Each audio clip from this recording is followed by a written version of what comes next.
Learnlife is of course the space, the framework, how everything works, but also all the persons, like all the LGs. You have a personal relationship with all of them. It's not just a teacher that is not even really engaged and interested in what he's teaching you, but it's amazing people. There's a lot of creativity, openness to new ideas. All the people working on their own projects they love and figuring out your passions, and this whole environment. And yeah, that at the same time I was a bit worried about maths and science and all these like more traditional subjects. How well will I keep track of them in here? And you have the possibility to do that perfectly. Like you can do a very rigid and traditional learning journey in here if you want to.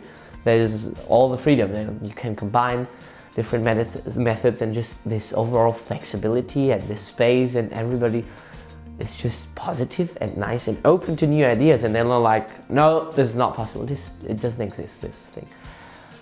That was just, it really trapped me. I couldn't